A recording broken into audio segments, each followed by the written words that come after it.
I would like to thank my innovative guest, the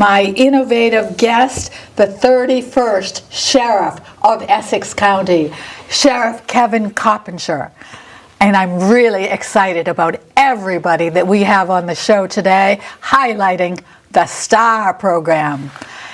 Sheriff Coppinger, dedicated to training his staff, improving the safety of our community, mental health, expanding our programs in mental health, and providing innovative programs to make successful re-entry into the community for justice-involved individuals.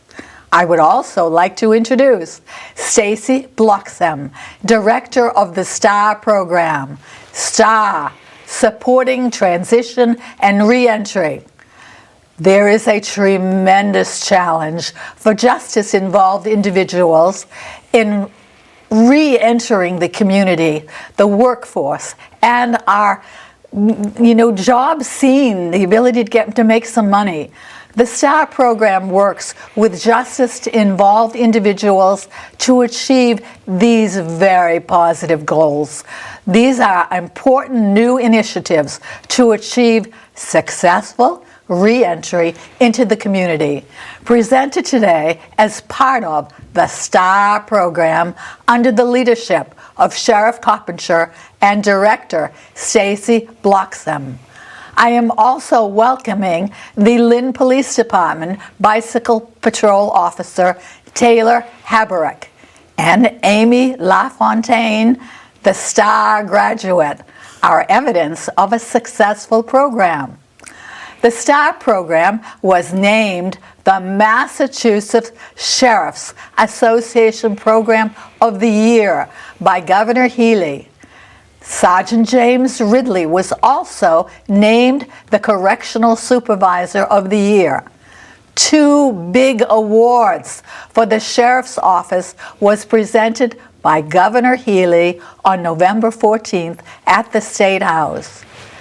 And again, we are very excited to have my 4 guests here, and I'd like to start directly meeting everybody all at once, right at the beginning. So the question is, who are you and what's your role with the STAR program, the program that we are highlighting today? And I'm going to start with Officer Taylor Haberick. How you doing? Officer Taylor Haberick. I work with Lynn's Central Business District Bike Patrol Team. And my involvement with STAR is finding at-risk individuals in the community that need help and assistance, and I refer them and I bring them to the STAR program to receive services. It's part of a bicycle team of people? Yes. Of officers? Yes, ma'am. How many are on the team? There's 6 of us on the team. Mm-hmm. 6? Yes. Okay, all right. Again, thank you for being here. You're very welcome. Judy, first of all, I'm Sheriff Kevin Coppinger, as you know, and thank you for that wonderful introduction. And I want to just thank you and the crew here at Lynn Community TV for having me back and with this group here. I think this is a tremendous opportunity for us to just, explain to your viewers, and they are taxpayers and they are paying for this, so this is just a way for us to share the information of what we're doing with their hard-earned dollars and trying to make a difference in the community and in the success of individuals. But I think a lot of folks know I worked with Taylor for many years in the Lynn Police Department. I put 32 years of my career down here, and the last 7 as chief. And then I got a crazy idea in 2016 to run for sheriff, and off I went. There was a lot of competition. There were 13 of us run, and I was the last man standing. But one of the reasons why I wanted to run was this gap that I saw as a police officer all these years, and that when folks get arrested, commit a crime or allegedly commit a crime, they go to get arrested by the police wherever they may have occurred, go to court, they get sentenced to jail, they come to jail, they come back to the city or town where they live, and they get in trouble again. There's a big gap there. It's like a gap of services. And then these folks, when they come out of jail, a lot of times they're just lost. They don't know where to go. A lot of times the families have just washed their hands of them. They've lost their job, they lost their home, they could be living on the streets. They're going to commit crime again, and we've seen that. I'm sure Taylor could tell you, stories similar. And we wanted to do something different, so that's why we put STAR together, is try to bridge that gap, to bring services, what we do in the jail, bring them out to the street, out to these community centers we have in Lynn and Lawrence, working with local law enforcement, social service groups, educators, vocational employers, just to build a program so we can bridge that gap, as I mentioned, and give folks that second chance they may need so they don't come back to visit us at the jail, which is the last thing we want to see them back into the criminal justice system. Am I correct in the fact that this is the only program of its kind in the state? You are. I will say this, a lot of my peers, the other sheriffs, have variations of a program.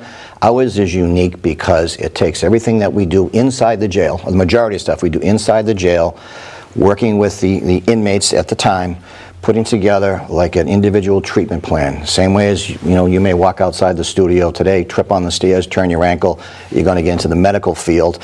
They're going to analyze what the issue is, they're going to take x-rays, they're going to determine a treatment plan for your ankle, maybe physical therapy, maybe some medication, maybe surgery, God forbid. But they're putting together a plan so they'll get you back on your feet, literally. We do the same thing at the jail. A preliminary plan. Yeah. Re-entry starts day one. That's our motto in the jail. It starts day one. The day a person arrives at our facility, we look at all the aspects. Why are they here? What's their history? What's their family life? What's their job? And what support system do they have in their environment? And how do we build upon that? And as I said before, how do we bridge the gap? What services do they need? How can we provide it? We have over 100 different programs inside the jail while folks are incarcerated that we offer them. Educational, vocational, clinical.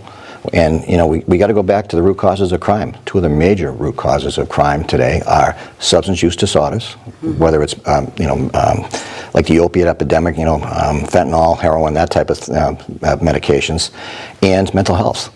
Those are the two major factors we deal with every day in the jail. I'm sure they do in the police departments, and that's what you see everywhere.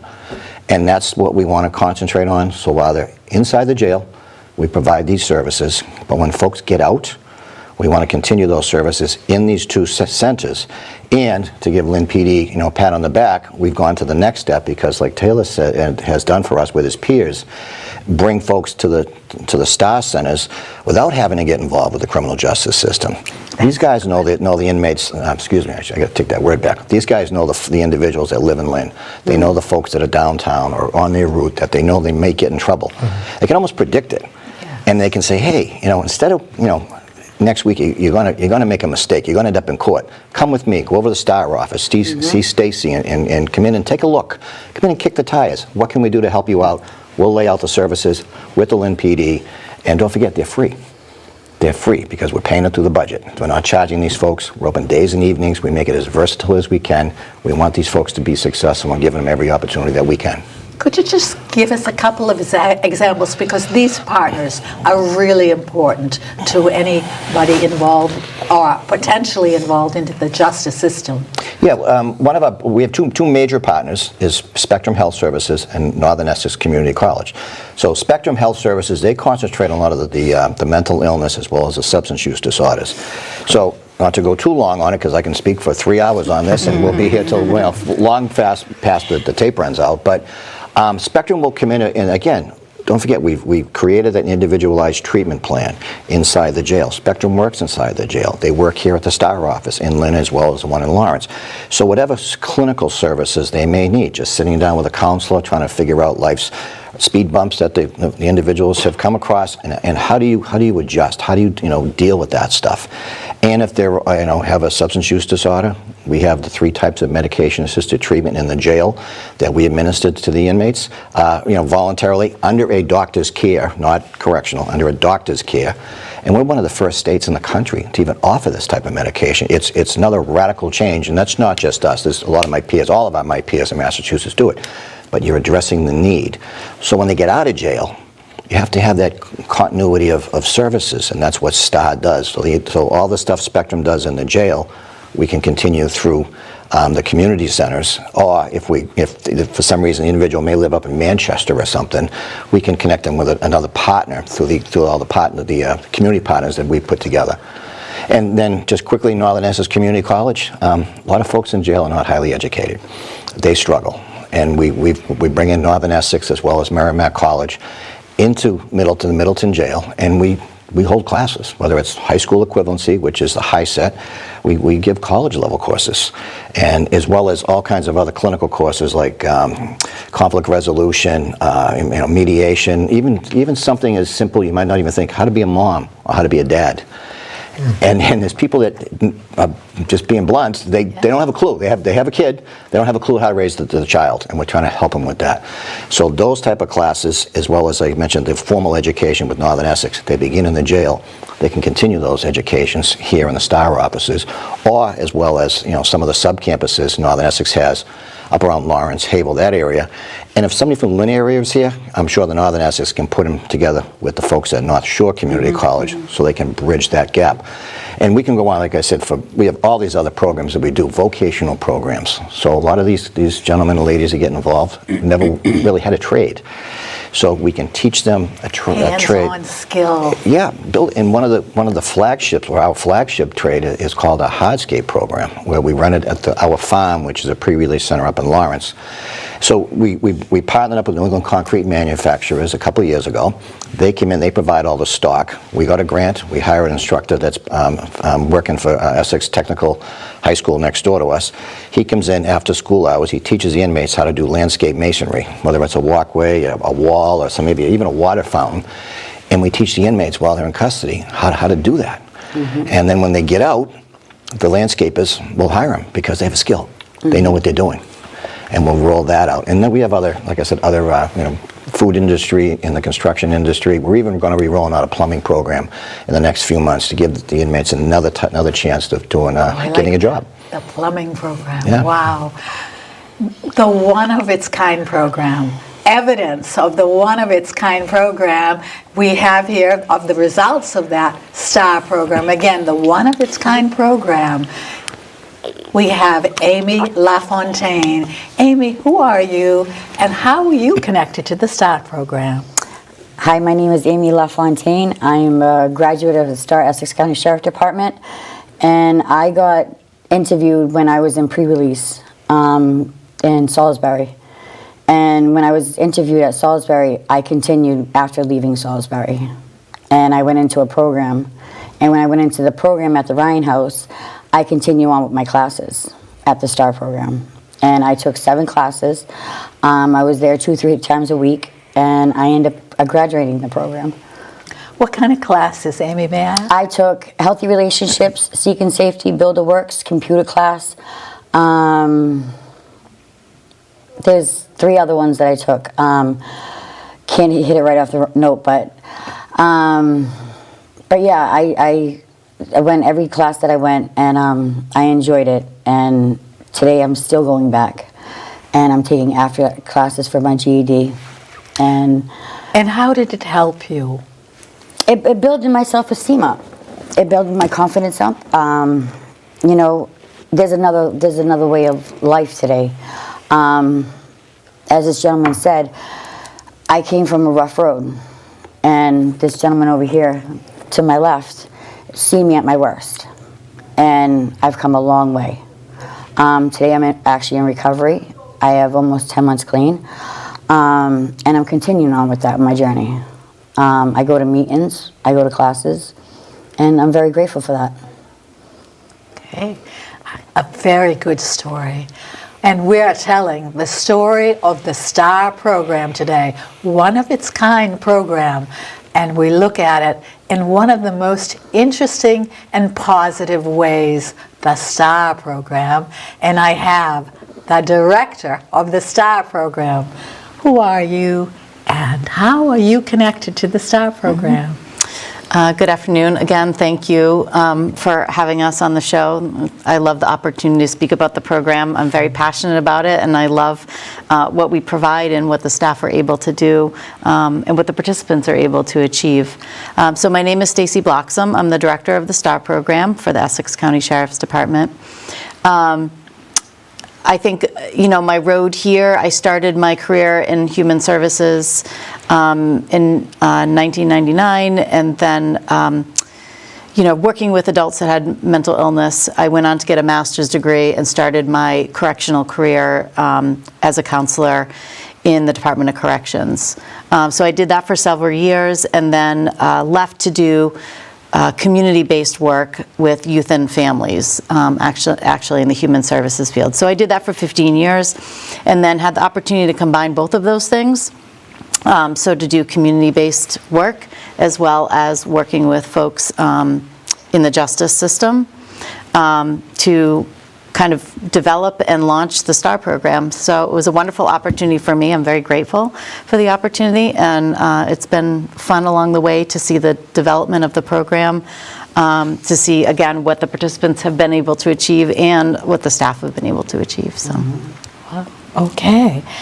Back to the Officer Haberek, the community bicycle support team that is here in the city of Lynn. Could you tell us exactly what it does for the city as part of this STAR program, one of its kind? Absolutely. So we are out in the city on bikes or on foot. We're out there trying to bridge the gap between the homeless population, the store owners, the individuals with substance use disorders, and to be approachable and available to everybody, and build relationships with everybody, not just the people who need services, but other people in the community. And we're out there in a manner trying to bridge it so it's comfortable for everybody, so people of all walks of life from anywhere can come up to us and say, hey, this is something I think I need help with, or hey, I noticed something, is there anything that could be done about it? So with Lynn in the downtown area, you see people from all over the place, and we're out there and people come up to us and ask us if they need anything. So we're always out there able to assist with people and getting them services or trying to alleviate issues, chronic issues in the community, whether it's like panhandling. And we try to address these issues with like creative problem solving, with not just arresting or fining people. We do this in a manner of like, hey, you're homeless, you're panhandling, can we try to get you into a program where you can maybe start working on getting housing, get applications in, or getting a job and getting off the corner, instead of just shooing them along and hoping they find a different corner to panhandle at. So we have the time to be able to spend with them, like spend extra amount of time with an individual instead of like rushing through that incident with them and saying, all right, shoo along. The impact on this community, on this city, is huge. Would you agree? Absolutely. I would agree. Wow. And again, one of its kind program, the STAR program. Sheriff Coppinger, in addition to the STAR program, there's other types of programs that are going on in the area. And also, the STAR is just not in Lynn. What other location is as part of the STAR program? STAR is also located in Lawrence, down on Merrimack Street. The two facilities, we opened them up in April of 2022. To be honest, we started this program in 2019. We put together a team inside the jail of a lot of different individuals with expertise in the various fields we're talking about, and we said, how do we fix this problem? As I mentioned before, I laid it out for them. And we had the plan together, and that ugly COVID-19 pandemic showed up and shut us down for a while. So when we rolled it out, Lynn and Lawrence are the two largest, I call them feeder cities that send folks to the jail. They're the two busiest cities in the county. So when we picked Lynn and Lawrence, we also looked at it. You know, it's available for others outside of that area. Now, of course, Lynn, we have the commuter rail right down the street, and there's bus lines, so we can get folks from the North Shore. Similar, you know, transportation options are up there in Haverhill. In Lawrence. You know, they talk about, we've had requests from other communities, including Haverhill. Maybe someday we could put another, another program up there. It costs a lot of money. I got to tell you, you know, I talked about tax dollars at work. We got seed money through Congressman Seth Moulton, a couple, 3 years ago, through a grant out of the Department of Justice. So he gave us about $900,000. That got us rolling. And we had to prove that it was a success so we could get the State House to continue funding for it. And those successes have been proven, again, as we talked about. We're helping people. And let's be honest, I mean, you know, society today is looking to depopulate the jails. And I agree with that. I will say this, I've been a long time, you know, participant in the criminal justice business. I have people in jail, we have people in jail that should never see the light of day. I mean, there's some people in there who have done some heinous crimes, and they should be there. But we also have a lot of people there that can probably do better in the community if we address the issues while they're there. And I go back to substance use disorders and mental illness. And roughly 2/3 of our population, maybe up to 70% of the individuals that are in jail have a substance use disorder, and maybe about half have you know, mental illness, and a lot of them have both. So think about the jails and the houses of correction, which we have both. They're your largest treatment centers today for mental health and substance use disorders. And you magnify that across the country, they're busy places. So gone are the days where you just locked them up and throw away the key. And that was true, you know, 20, 30, 40 years ago. You know, just think you get arrested, you go to jail, you sit there, you do your time, you get up back out, and just, it's that recidivism rate. It goes far too fast. So that's why I said before, you know, the new philosophy, what we're looking at is, you know, why are they here? What do they need? And how do we leave them? How do we get when they leave, how do we prevent them from coming back?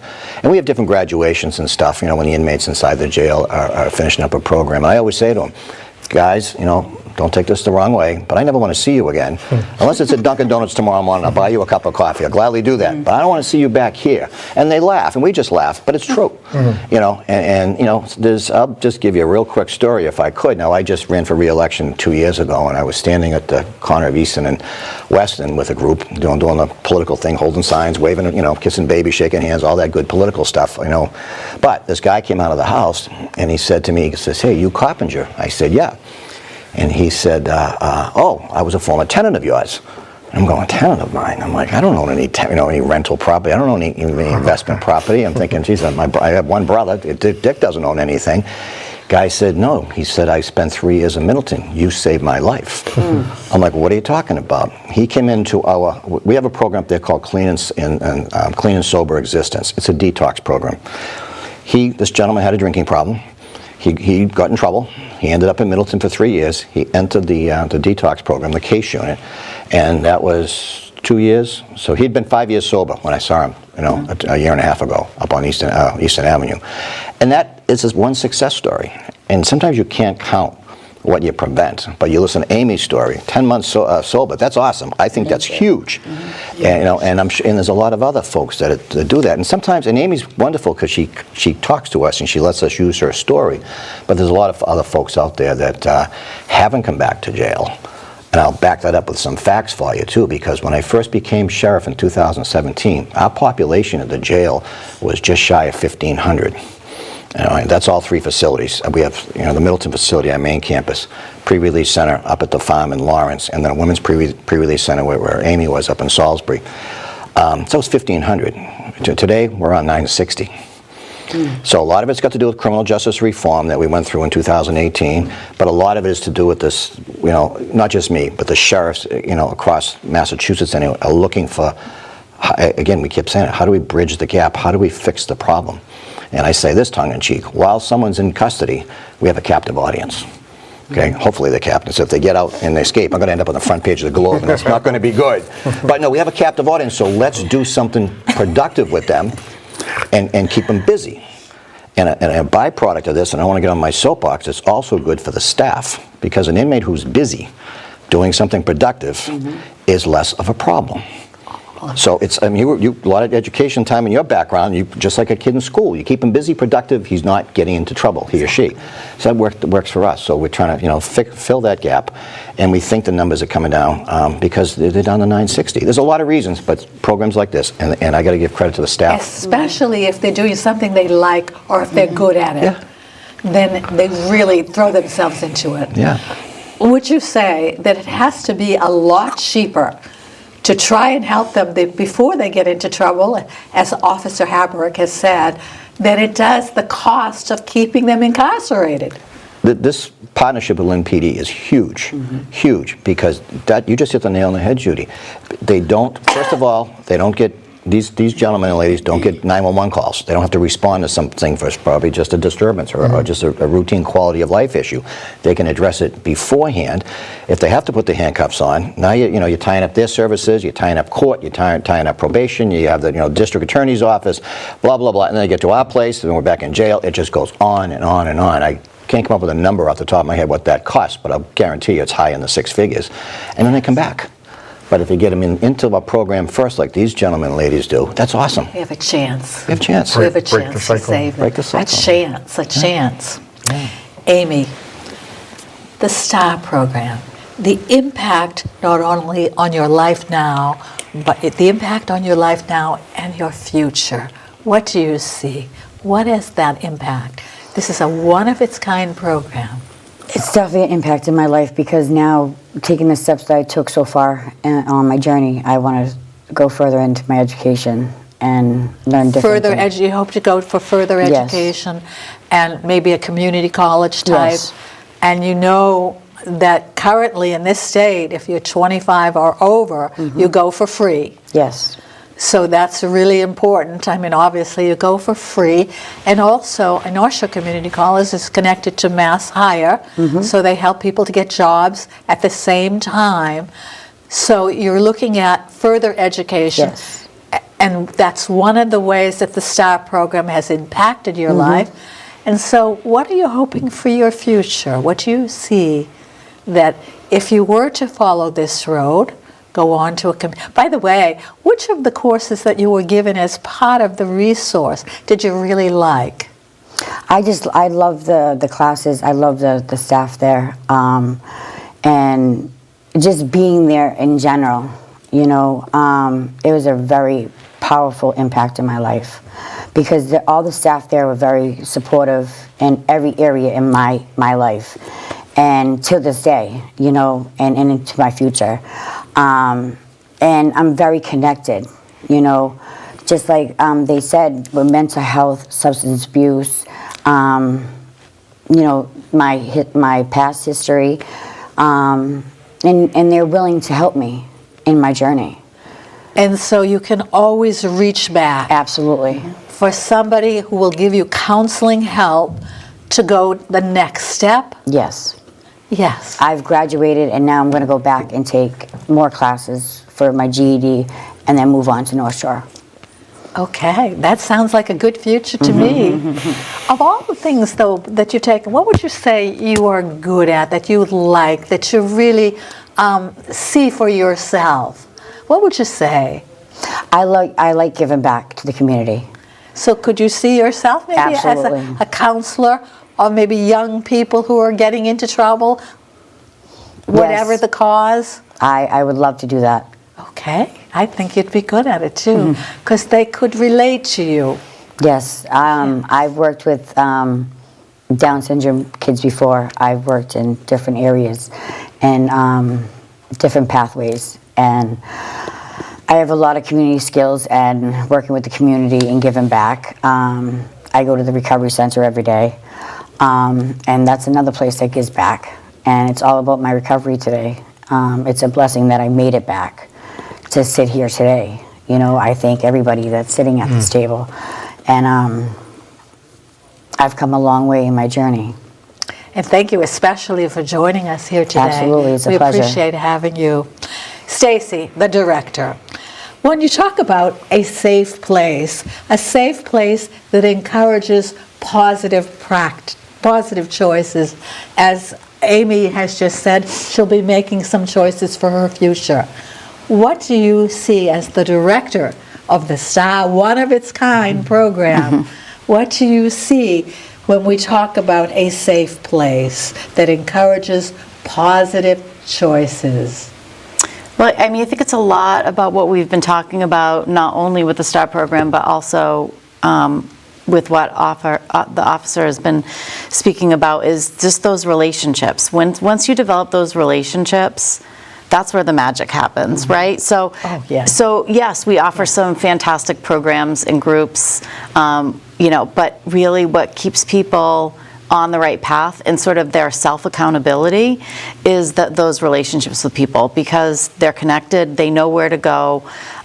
We've had and it's less about me saying it's a safe place, it's more about that's what we hear from a lot of our participants, that they want to be there because it gets them away from the negativity. We support their positive choices. We answer the questions that they have without, any kind of judgment. There's always unconditional respect, unconditional support. So it really doesn't matter the magnitude of people's issues. We have people that come to us because they have no place to live, and they have no job, and they have no money, and it's real basic stuff. And then we have people that come to us because they want to start their own business or go to college. So we really span that gap of needs, but it really just boils down to those relationships and people feeling like it's a place that they want to come to and stay connected to. Okay, that led me to the next statement, that the evidence of growth and achievement. 2023 was a period of time when the STAR program really grew. Growth and achievement, very important. What kind of evidence? We have Amy here, and certainly Amy is evidence, but what are the samples of evidence of growth and achievement in just this past year, 2023? I think between both centers, our census has doubled. And so word is out on the street with the community, with our partners, that it's a good place to go. So we get referrals from all different places, from courts, from judges, probation, parole, community partners, really anybody, the police, both the Lynn and the Lawrence police, family, friends, people ring the doorbell and just come in and ask for services. So I think the word's getting out. So our census is going up. We've had, in the Lynn office alone, over 30 graduates. So that's not even including those that have graduated from the Lawrence office. And I think the other factor that really demonstrates our success is our recidivism rate. At this point, we have a small cohort of individuals that are 1 year post-graduation, and that's what we look at. But of all those folks that are 1 year post-graduation, our recidivism rate is only 8%. So the majority of people are staying out and doing good things. Yes, that sounds like really good results to me. What about the numbers? We have the Lynn Center, we have the Lawrence Center. What are the numbers that we're talking about that are part of the STAR program?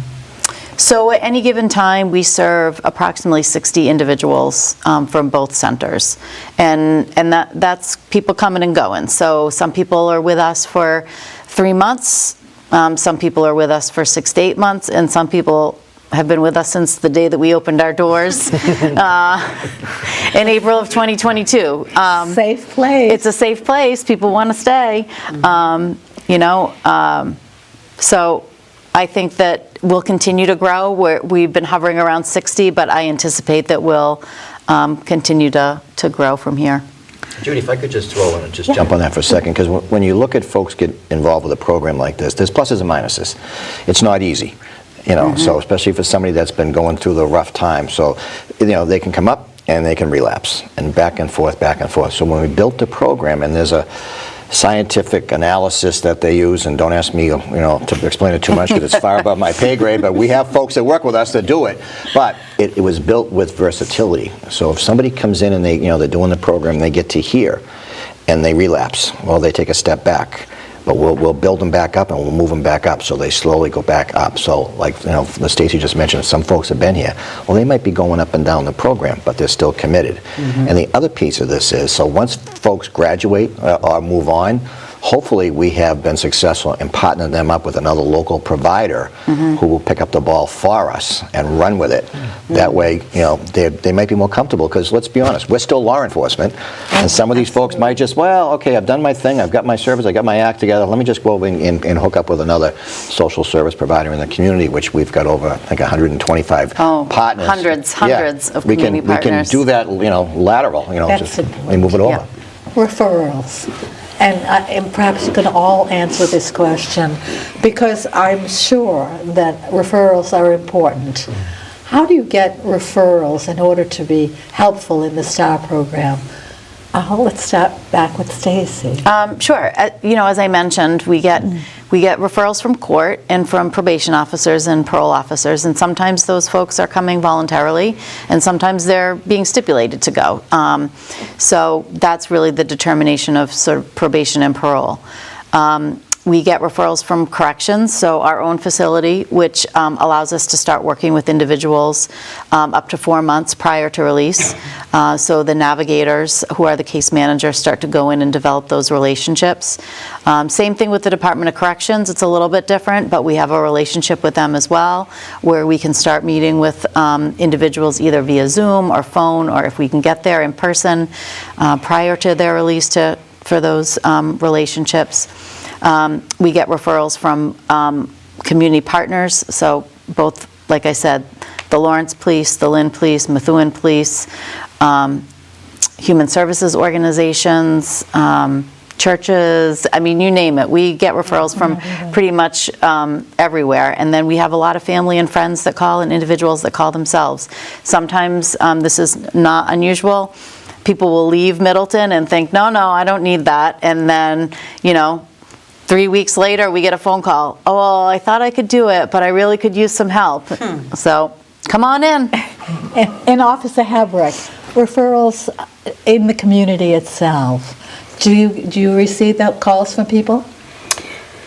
A lot of the referrals that I end up doing for the STAR program are for people that we come across as a bike team, and we explain what the program is, and then if they're seeming like they're up for receiving the help from the STAR program, then I try to get them an appointment time when they can come in and receive services, because sometimes for certain individuals, the window that they are willing to accept help can be really short.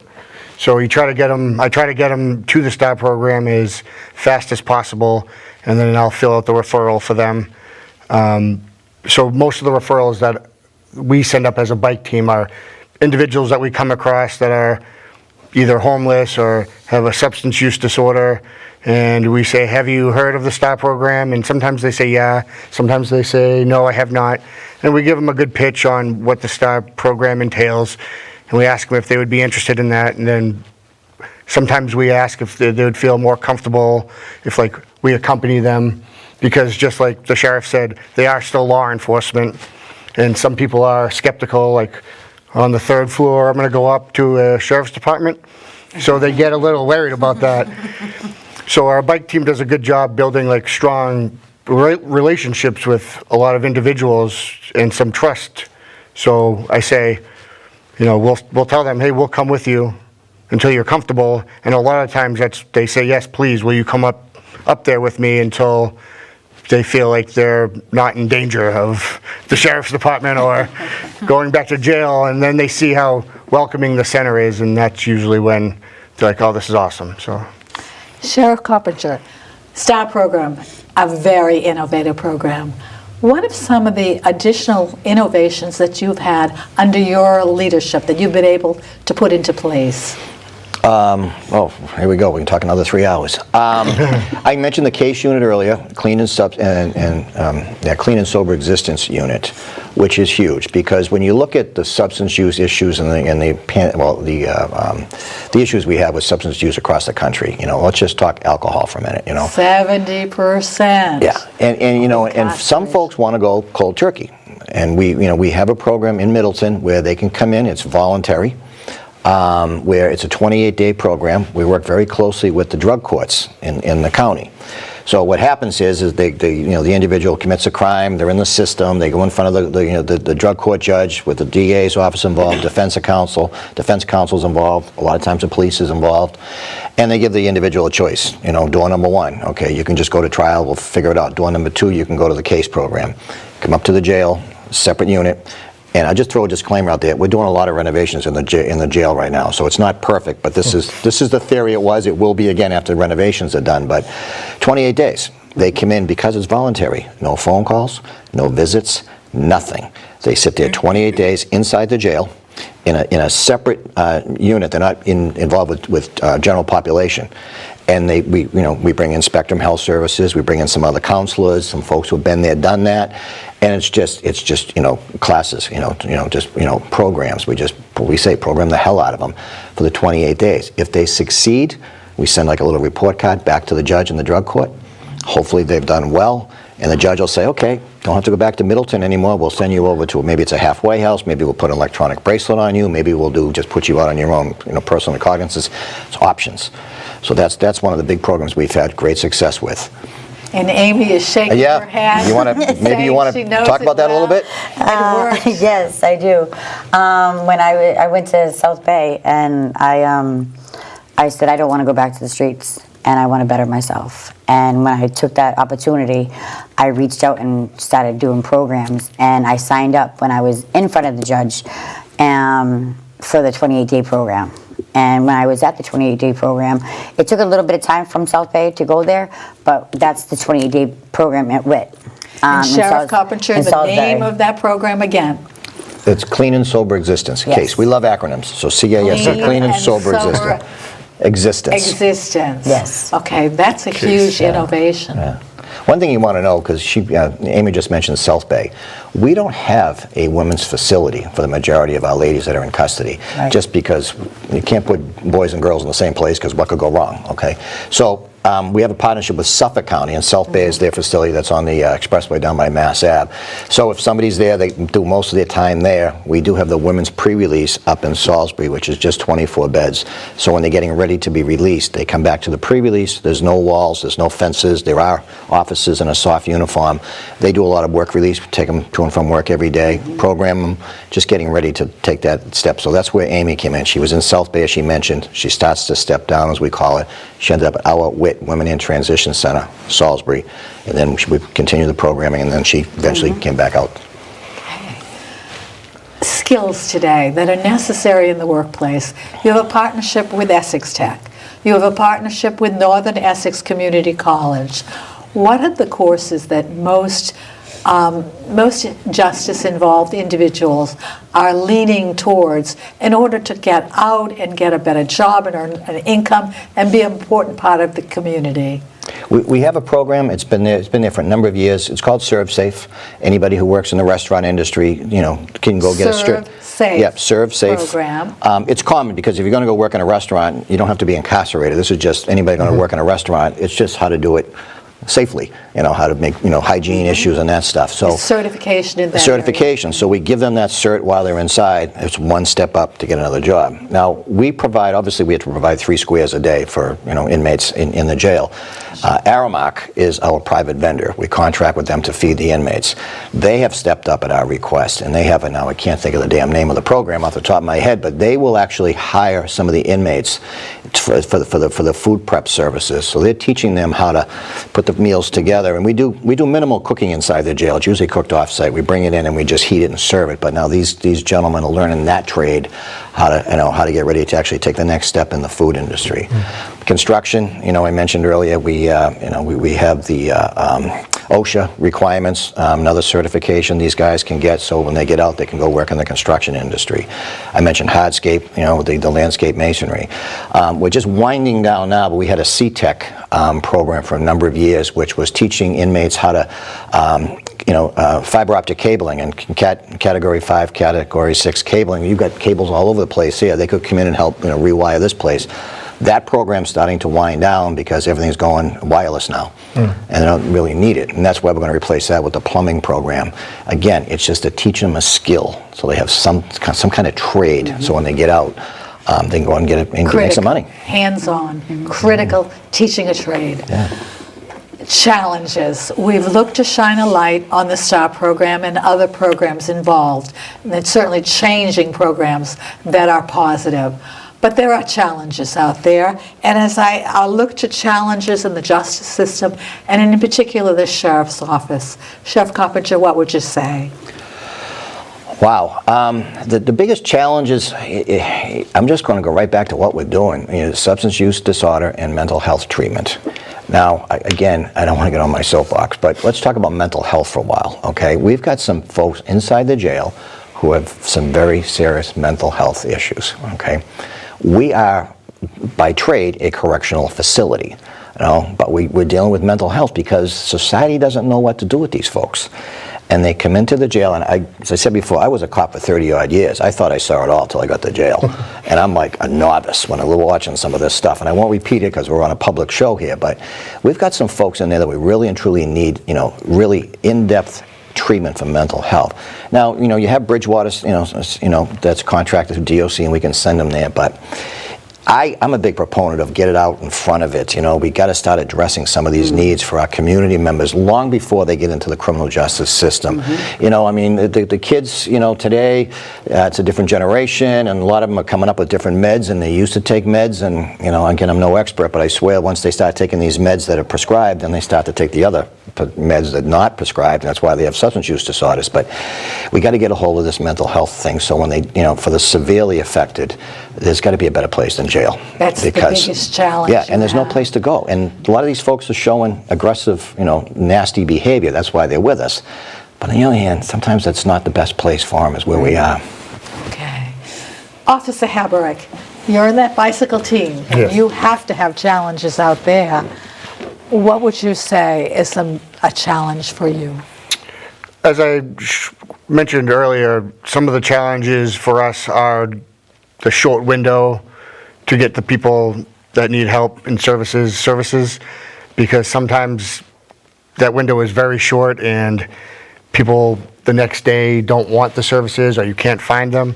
So our team struggles with, maybe we're very persistent, but you can't force people to get help and get services. So Finding the right fit that somebody wants. yes. So being persistent and not letting like the individual's inability to receive help at the time, like get us down as a team and like not giving up on them. I think that's the biggest part for us.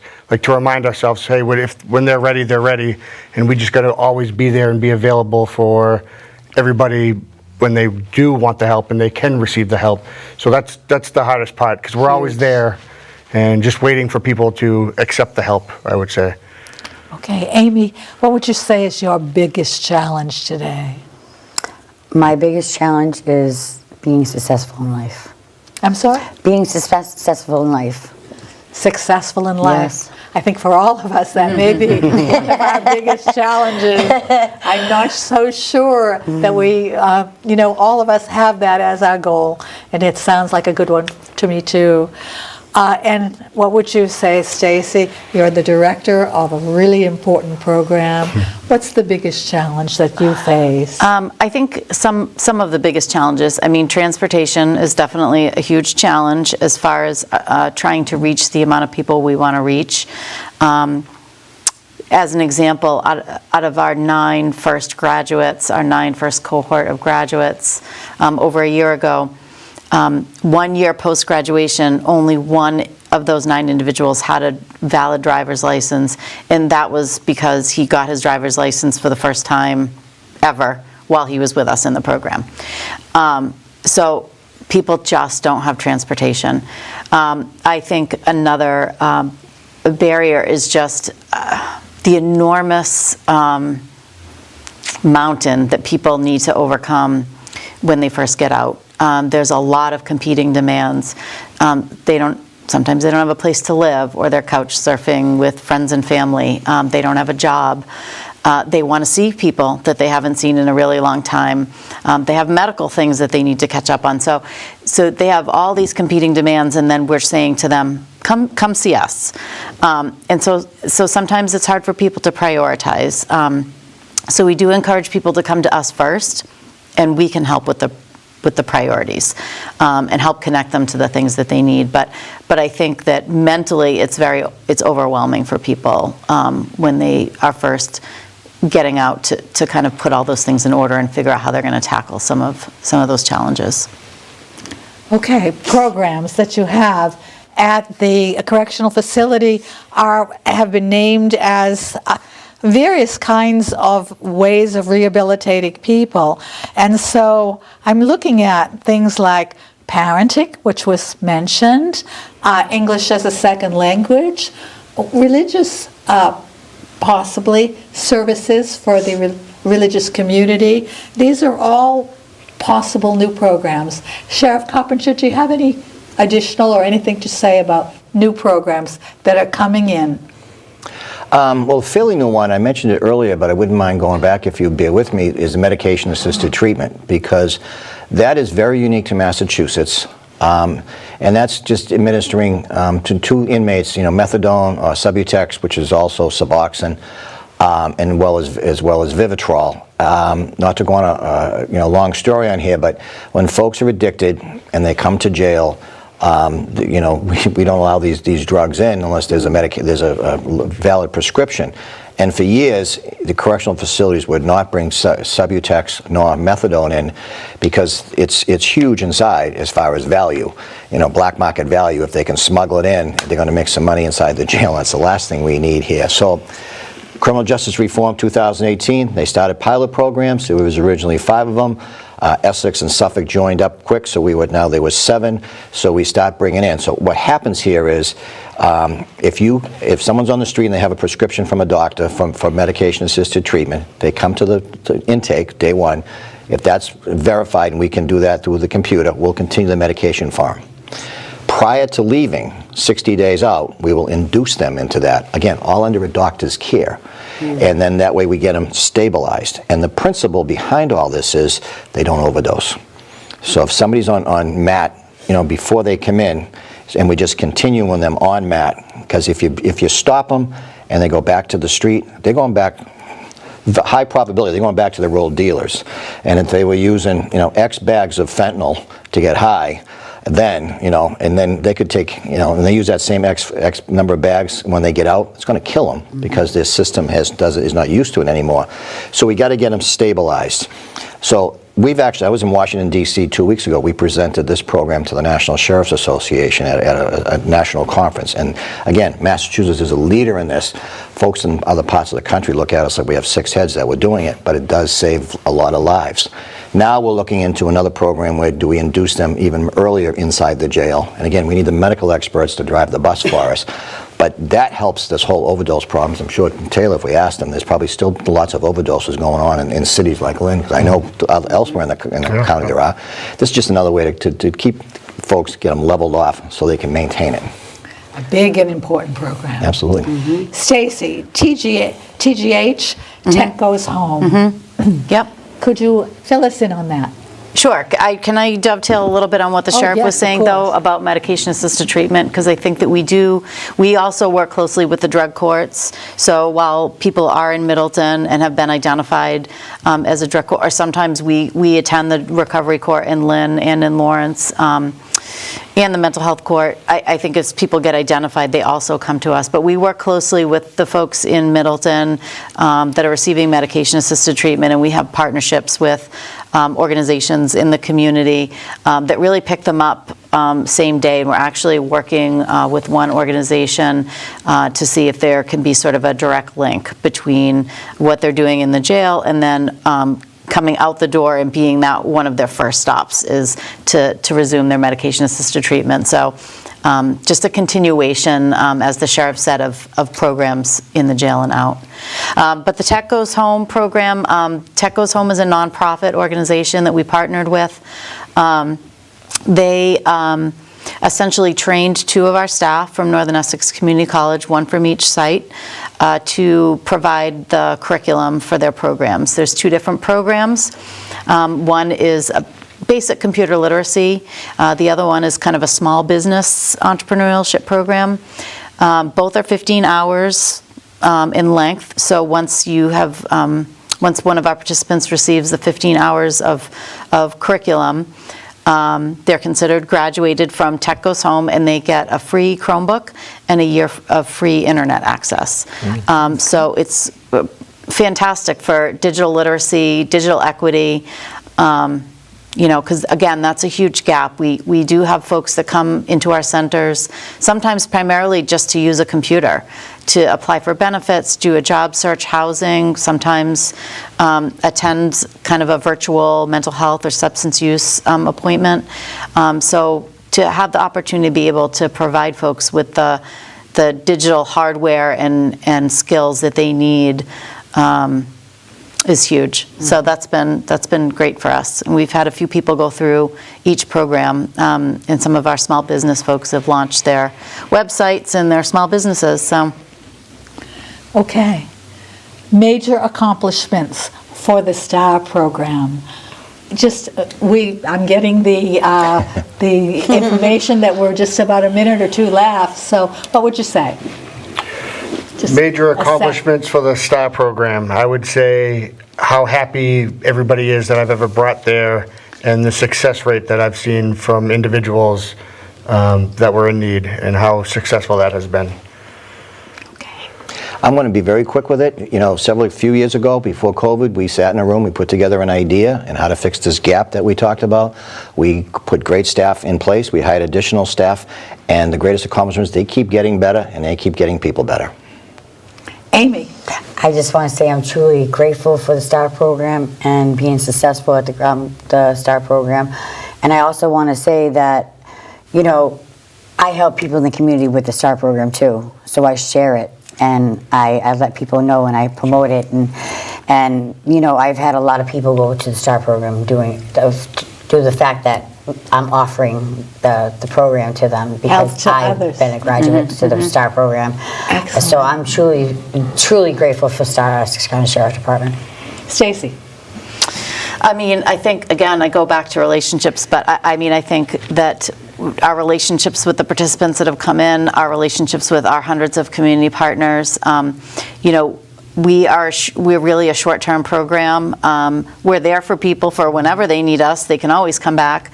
But really, we need people to be connected to their own communities to sustain them over the long term.